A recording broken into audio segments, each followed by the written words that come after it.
Coulibaly, un enseignant, utilise des principes bibliques éthiques pour résoudre des conflits dans sa classe. Il trouve des moyens d'intégrer les valeurs chrétiennes dans ses cours sans pour autant citer la Bible ou des versets bibliques, ou il le fait très rarement. Ses élèves apprennent non seulement les matières scolaires, mais aussi des valeurs importantes comme le respect, l'intégrité, le sens des responsabilités, le professionnalisme, etc. Coulibaly organise des débats en classe sur des sujets éthiques, encourageant ses élèves à réfléchir sur des questions morales et à développer leur propre sens de la justice, par exemple. Bienvenue dans Je crois donc je parle.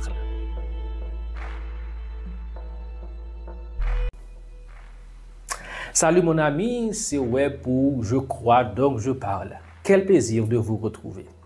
Aujourd'hui, nous allons voir comment nous pouvons être sel et lumière du monde dans un contexte séculariste, postmoderne, matérialiste et animiste.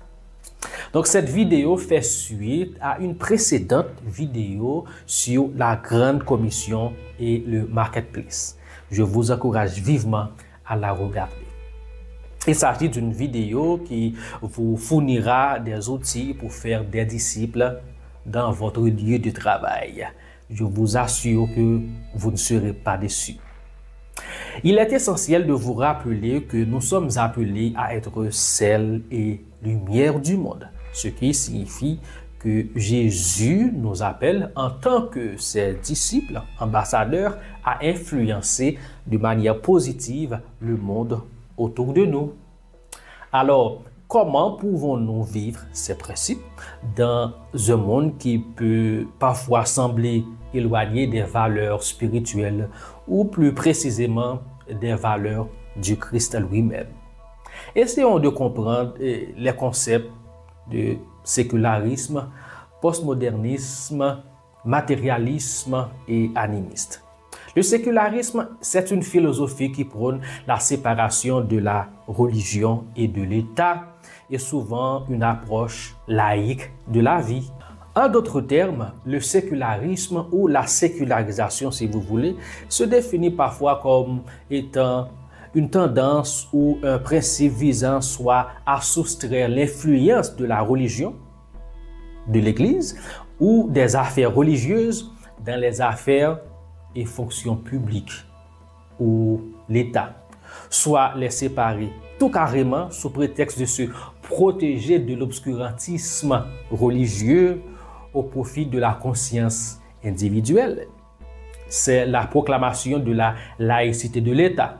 D'entrée de jeu, je dois vous dire qu'il s'agit d'un piège très subtil. Maintenant, voyons le postmodernisme. Concept difficile à définir, le postmodernisme se définit ou peut se définir comme un mouvement contemporain apparu à la fin des années 70 en architecture en réaction au modernisme. Il nie l'existence de Dieu, prône le relativisme moral dans le sens que ce qui est correct est déterminé par la société et que l'homme est ce qu'il décide d'être. Donc, les postmodernistes se méfient de la raison et n'affichent aucun souci de connaître la vérité. Ce que nous décidons correct est correct et ce que nous décidons vrai est vrai. En est un slogan frappant, chacun a sa vérité, etc.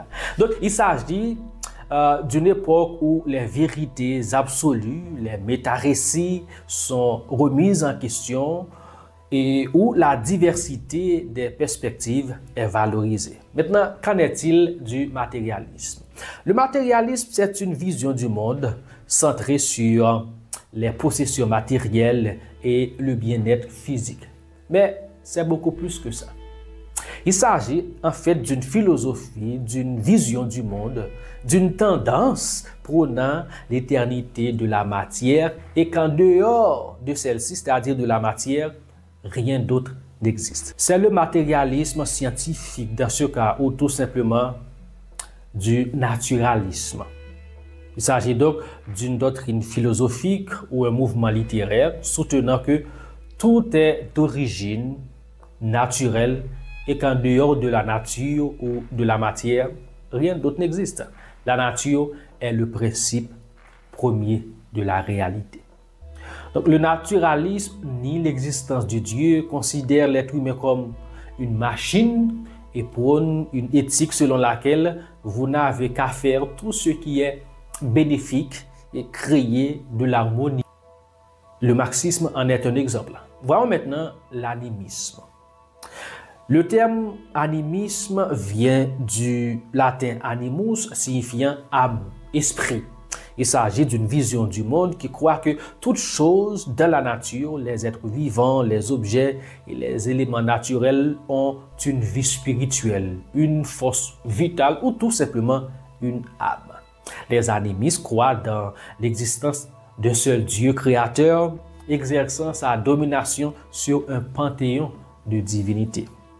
Ils croient que les petits dieux du climat, de la santé, de la fertilité, par exemple, influencent le quotidien des hommes.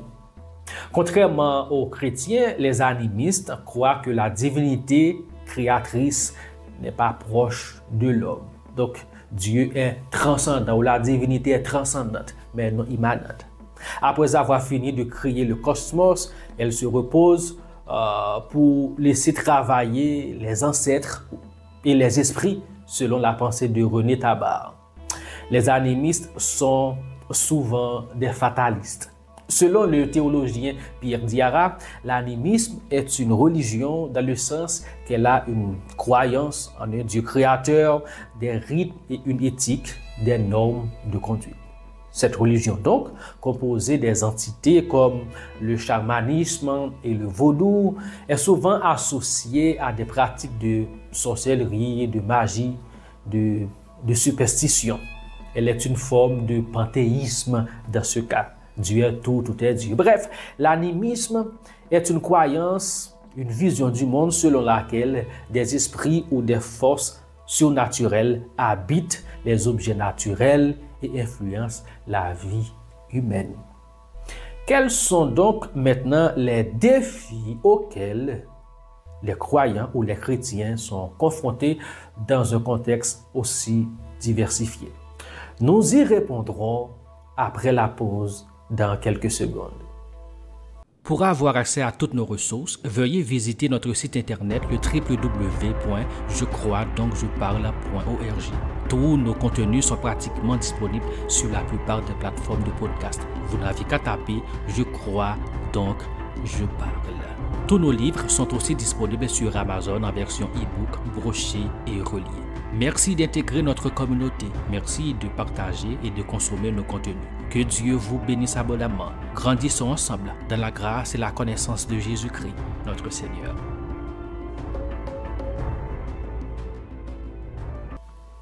Prenons l'exemple de Sylvie. Sylvie, une jeune femme chrétienne, travaille dans une entreprise où la religion est rarement discutée. Elle trouve des moyens subtils de partager sa foi en étant un exemple de gentillesse et d'intégrité, ce qui suscite la curiosité de ses collègues. Donc l'exemple de Sylvie nous montre que même si nous évoluons dans un contexte différent ou même hostile à notre foi en Jésus-Christ, nous pouvons briller pour Dieu par notre attitude, comportement et de petits gestes que nous faisons. N'oubliez surtout pas que le sel est utilisé pour conserver et donner du goût. Alors, comment cela s'applique-t-il à notre vie spirituelle? C'est peut-être la question que vous vous posez. Comment pouvons-nous conserver les valeurs morales et éthiques dans notre société? Comme nous l'avons vu en intro dans le cas de Koulibaly, peu importe la profession que nous exerçons, nous pouvons faire passer les valeurs ou vertus chrétiennes sans nécessairement brandir la Bible.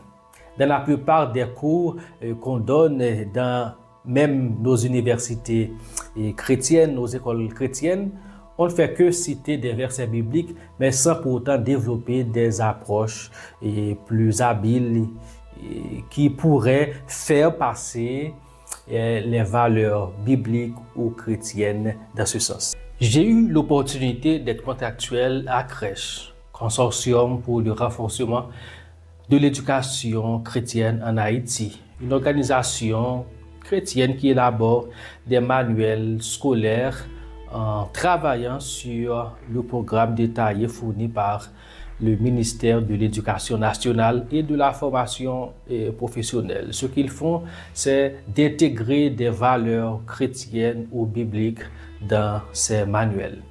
Ce fut une expérience merveilleuse et je pense que ces genres d'initiatives sont très importantes et nous devons les encourager.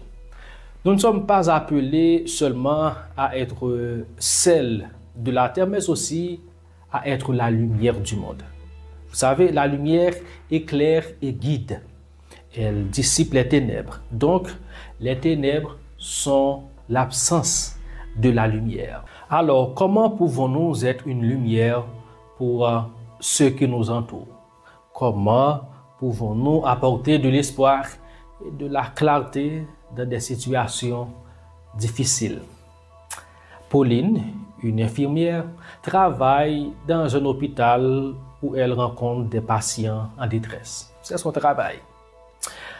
Par compassion et son écoute, elle apporte du réconfort et de l'espoir à ceux qui en ont le plus besoin.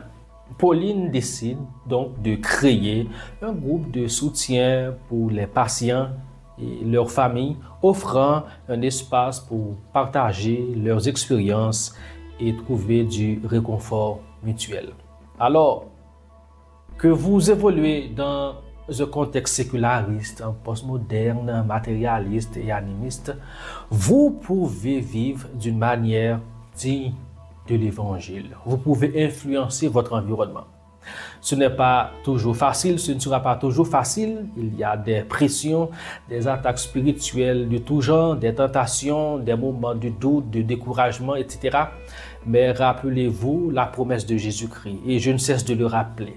Je suis avec vous tous les jours jusqu'à la fin du monde. Vous n'êtes pas obligé de faire comme tout le monde. À Babylone, Daniel était différent, n'est-ce pas? Et Dieu l'a tellement béni. Vous pouvez l'être aussi.